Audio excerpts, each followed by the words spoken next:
Aloha friends, this is Tito for the LoliNation blog on this edition of Smilin' Saturdays. Just dropped my mask here as I am out here on the beautiful island of Kauai in Hawaii on my last leg of the vacation I've had, which was tremendous.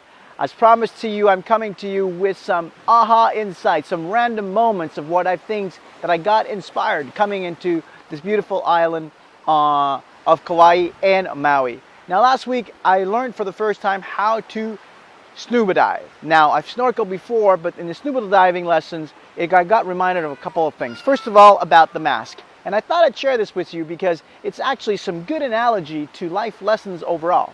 The first one is they tell you not to tighten your mask too much. When you tighten your mask, you might actually squish in your skin and it lets water seep in. Isn't that kind of life as well? If you make your rules too tight, if you are too tight on the rules for you, you will find that you will break them.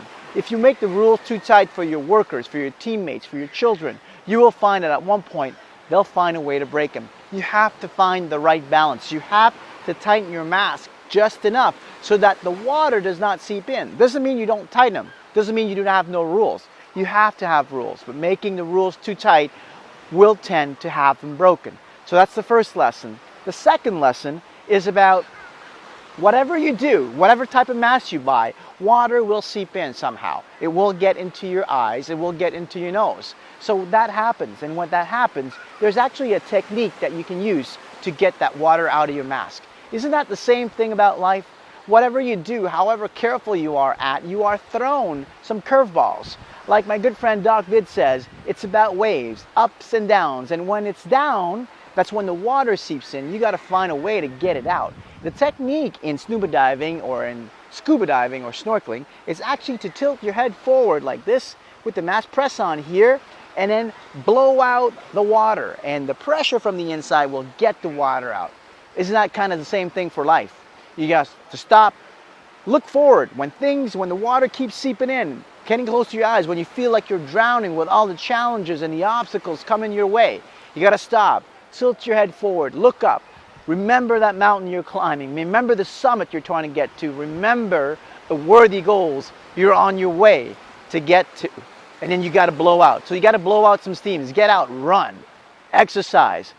Go get to a punching bag. Go into the forest and yell out loud so you get all that negative forces out of your soul, out of your mind, out of your body, so that you can come back and concentrate and breathe again. Because this is what it's about on the snorkeling and scuba diving, is to breathe again. Isn't that awesome? I think it is. I hope you've enjoyed this. The two lessons from scuba diving and scuba diving: don't tighten your mask too much.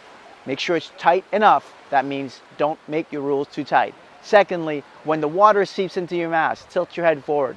Look up, look to your stomach, look to your worthy goals, and blow out your steam.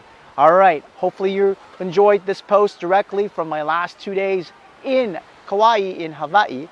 And I'm going to be coming back to you next week where I'm going to be starting to broadcast again from Montreal on a more regular basis. And I'm happy to say that I'm going to be releasing the How to Live with Impossibles webinar next week, because I'm going to be able to reach 50 subscribers, which was on my goal. And I want to thank you all that's been supporting me. So as usual, right? It doesn't matter where you come from. It doesn't matter where you are today. What matters the most is what you do. And what matters the most is what you learn. And when you combine those two, what you do and what you learn, you transform. And when you transform, you get beauty like this on this island of Kauai in Hawaii. And so remember, your past made you who you are today. But what you do today, what you do today in this moment, will define who you become tomorrow. This is Tito from Kauai in Hawaii saying, aloha, mahalo, until next time, and to your prodigious success.